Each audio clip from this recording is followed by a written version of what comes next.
was the pen name of William Sidney Porter, born in Greensboro, North Carolina in 1862 and died in New York City in 1910. His mother and brother died of tuberculosis when he was 3 years old, a common affliction worldwide and one that people dreaded. He was raised by his grandmother, a self-taught doctor, and his father, a doctor and lover of whiskey. At the age of 35 in 1898, he was convicted of embezzling the bank he worked at and was given 5 years in the Ohio State Penitentiary.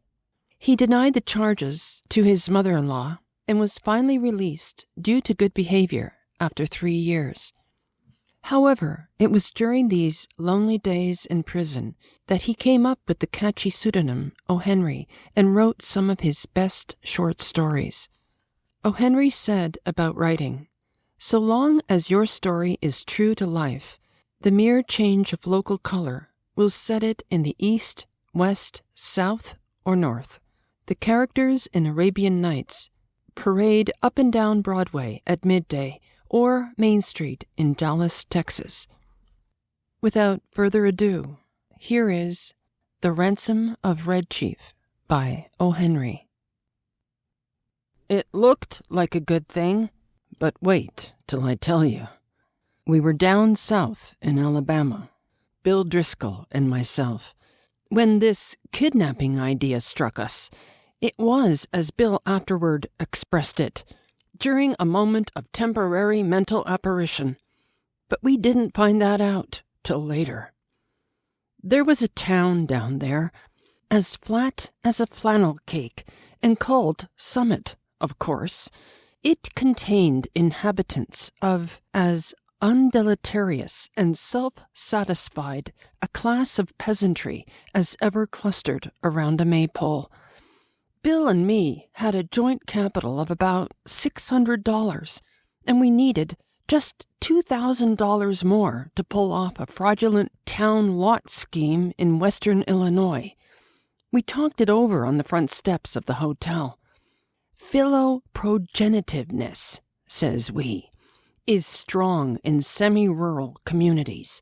Therefore, and for other reasons, a kidnapping project ought to do better there than in the radius of newspapers that send reporters out in plain clothes to stir up talk about such things. We knew that Summit couldn't get after us with anything stronger than constables and maybe some lackadaisical bloodhounds and a diatribe or two in the weekly farmer's budget. So it looked good. We selected for our victim the only child of a prominent citizen named Ebenezer Dorset. The father was respectable and tight, a mortgage fancier, and a stern, upright collection plate passer and forecloser.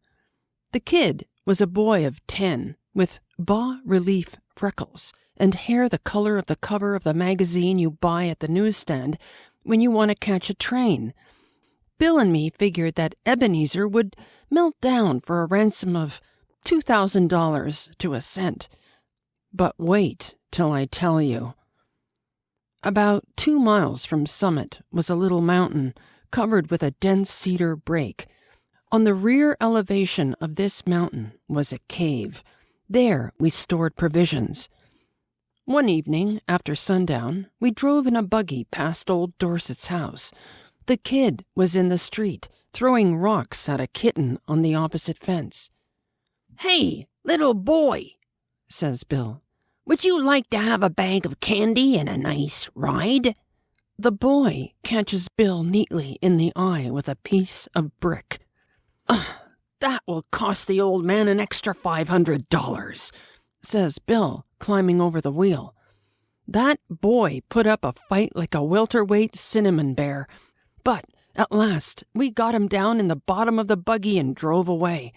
We took him up to the cave, and I hitched the horse in the cedar brake.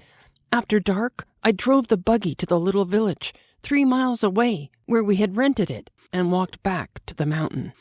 Bill was pasting court plaster over the scratches and bruises on his features. There was a fire burning behind the big rock at the entrance of the cave, and the boy was watching a pot of boiling coffee with 2 buzzard tail feathers stuck in his red hair. He points a stick at me when I come up and says, "Ha! Cursed paleface! Do you dare to enter the camp of Red Chief, the terror of the plains?"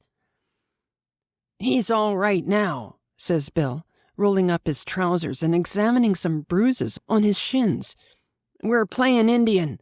We're making Buffalo Bill's show look like magic lantern views of Palestine in the town hall. I'm old Hank, the trapper, Red Chief's captive, and I'm to be scalped at daybreak. By Geronimo, that kid can kick hard." Yes, sir, that boy seemed to be having the time of his life. The fun of camping out in a cave had made him forget that he was a captive himself.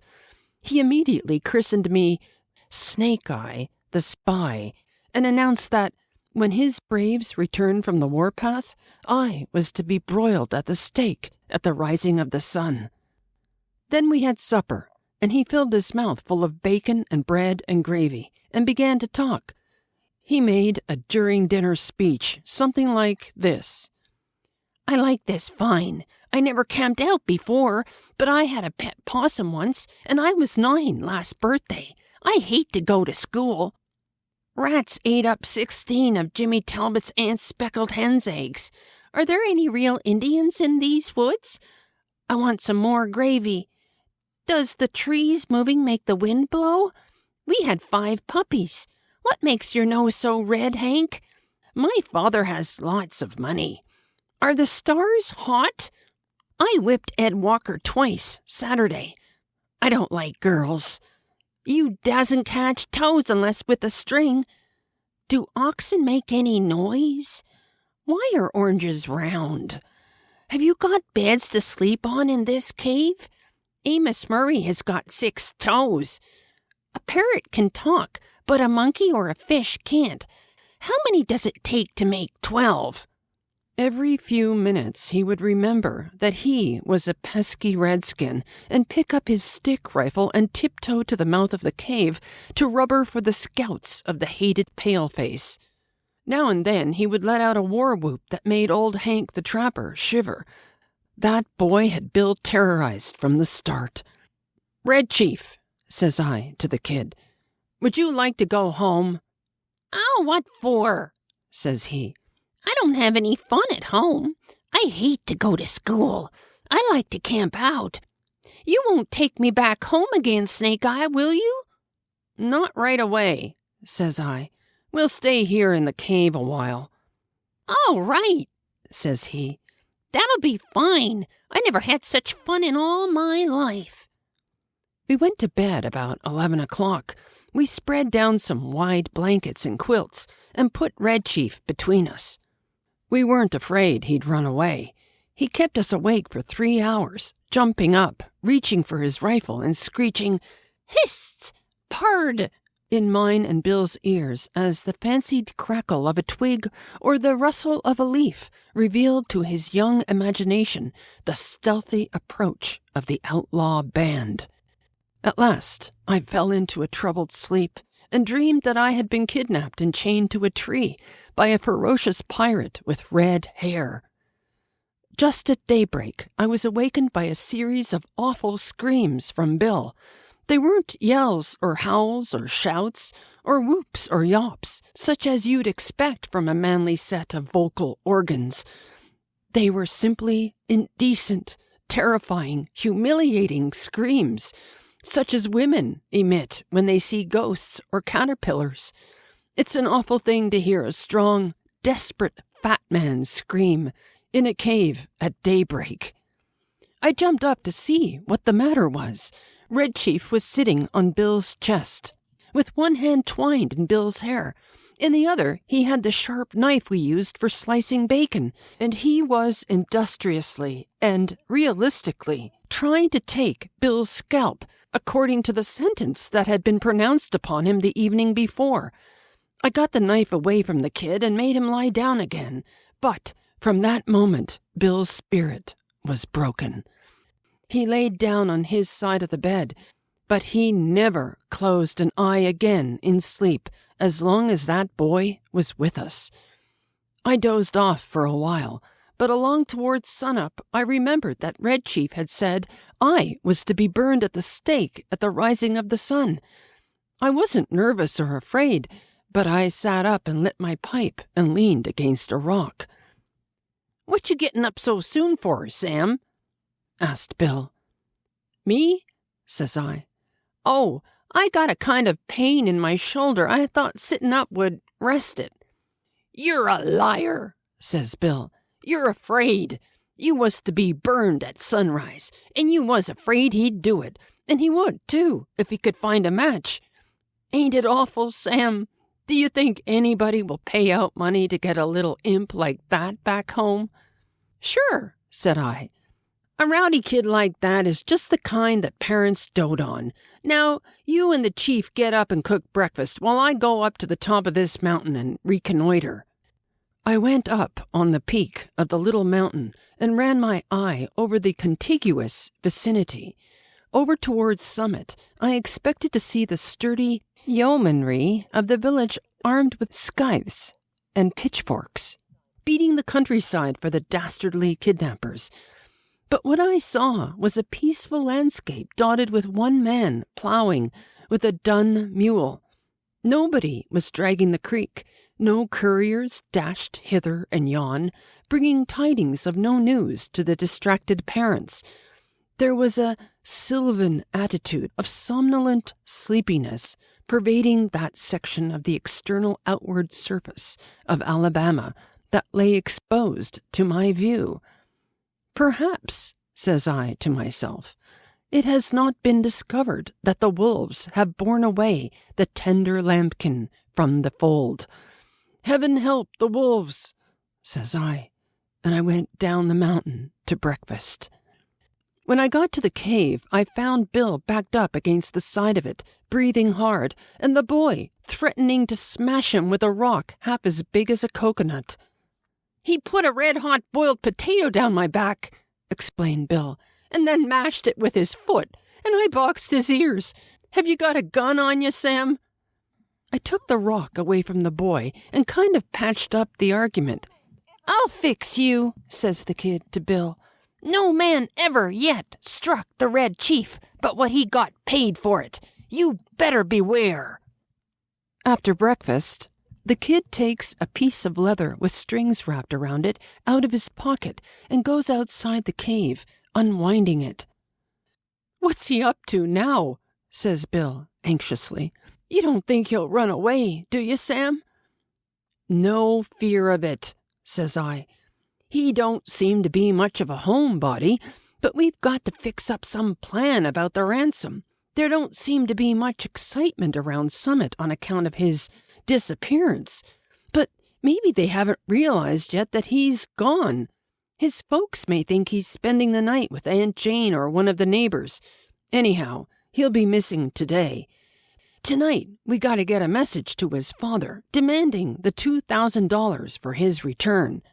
Just then, we heard a kind of war whoop, such as David might have emitted when he knocked out the champion Goliath. It was a sling that Red Chief had pulled out of his pocket, and he was whirling it around his head. I dodged and heard a heavy thud and a kind of sigh from Bill, like a horse gives out when you take his saddle off. A rock the size of an egg had caught Bill just behind the left ear.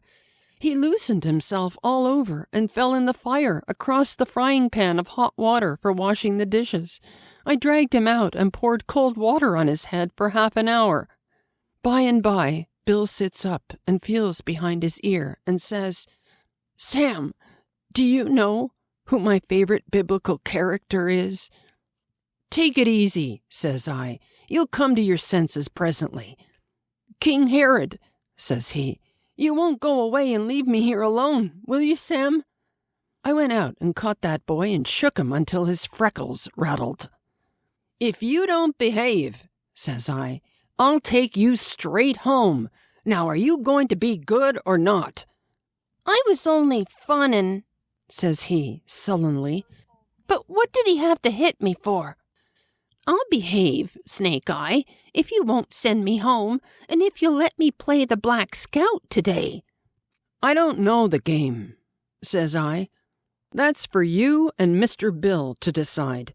He's your playmate for the day. I'm going away for a while on business. Now you come in and make friends with him and say you are sorry for hurting him, or home you go at once." I made him and Bill shake hands, and then I took Bill aside and told him I was going to Poplar Cove, a little village 3 miles from the cave, and find out what I could about how the kidnapping had been regarded on Summit. Also, I thought it best to send a peremptory letter to Old Man Dorset that day, demanding the ransom and dictating how it should be paid.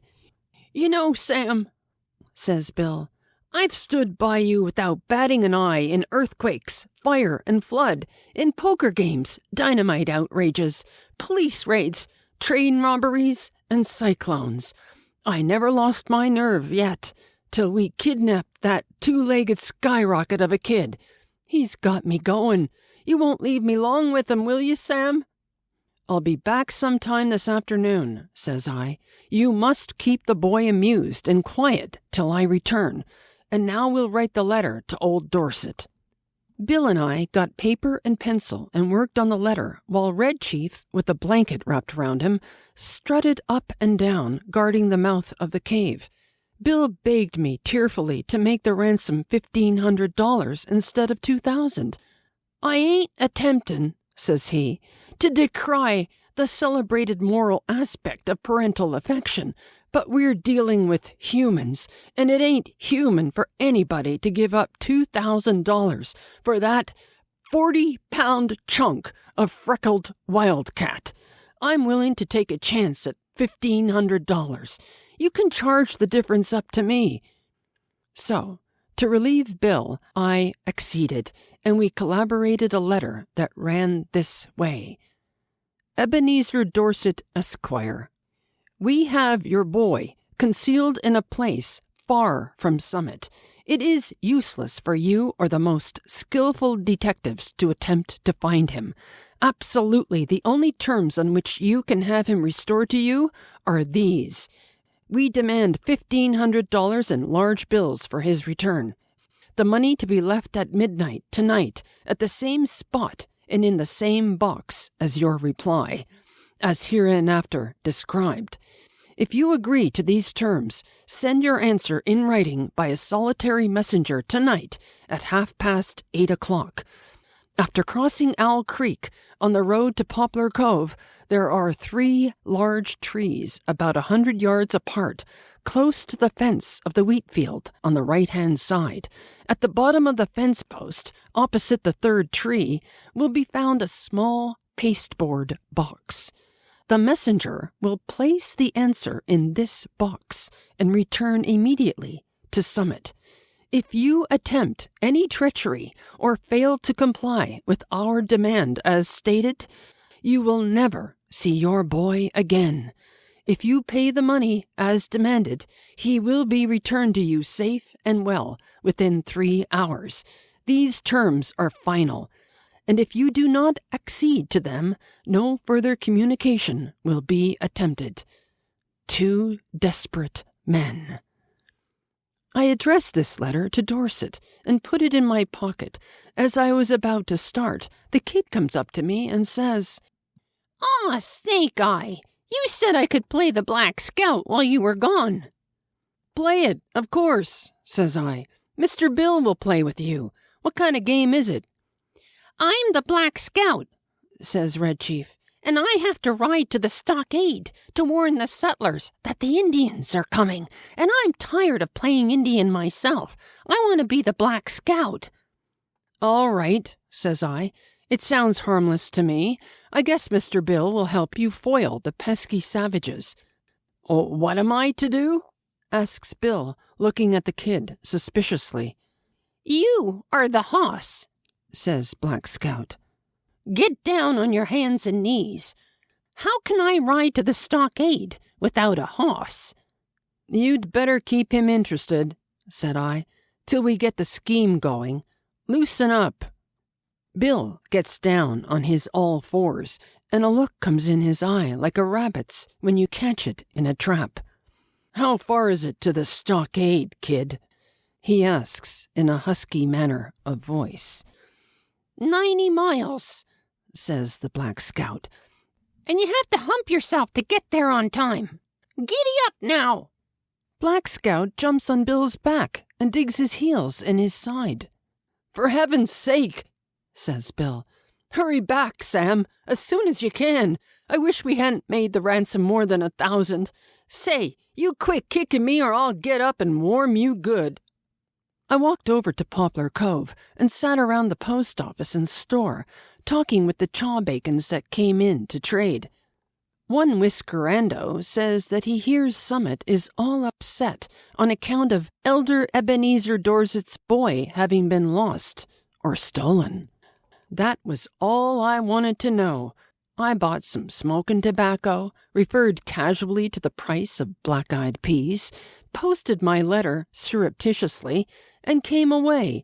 The postmaster and the mail carrier would come by in an hour to take the mail on to Summit. When I got back to the cave, Bill and the boy were not to be found. I explored the vicinity of the cave and risked a yodel or two, but there was no response.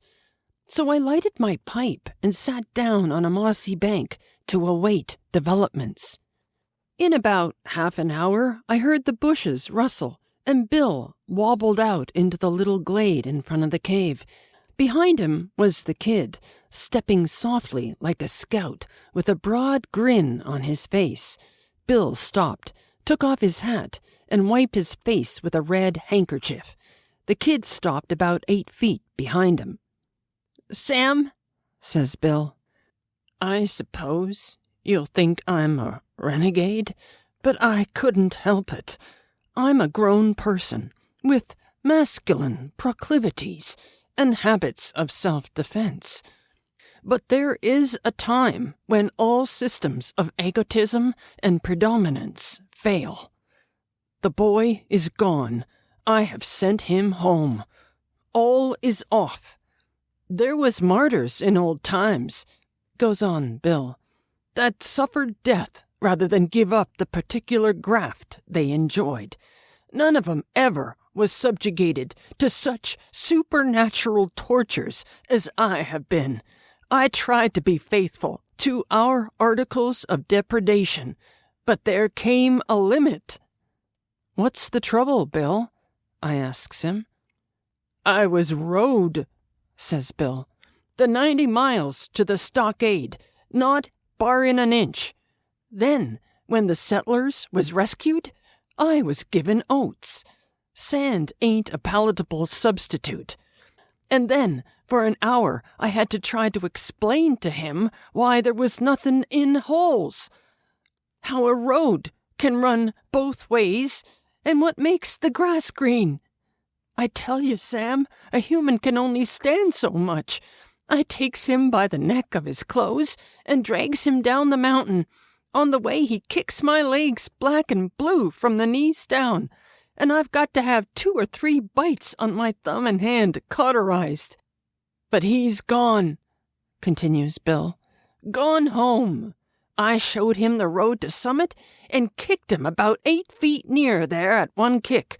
I'm sorry we lose the ransom, but it was either that or Bill Driscoll to the madhouse." Bill is puffing and blowing, but there is a look of ineffable peace and growing content on his rose-pink features. "Bill," says I, "there isn't any heart disease in your family, is there?" "No," says Bill. "Nothing chronic except malaria and accidents. Why?" "Then you might turn around," says I, "and have a look behind you." Bill turns and sees the boy and loses his complexion, and sits down plump on the ground, and begins to pluck aimlessly at grass and little sticks. For an hour I was afraid for his mind, And then I told him that my scheme was to put the whole job through immediately, and that we would get the ransom and be off with it by midnight if old Dorset fell in with our proposition. So Bill braced up enough to give the kid a weak sort of smile and a promise to play the Russian in a Japanese war with him as soon as he felt a little better. I had a scheme for collecting that ransom without danger of being caught by counterplots that ought to commend itself to professional kidnappers. The tree under which the answer was to be left, and the money later on, was close to the road fence with big, bare fields on all sides. If a gang of constables should be watching for anyone to come for the note, they could see him a long way off crossing the fields or in the road. But no siree.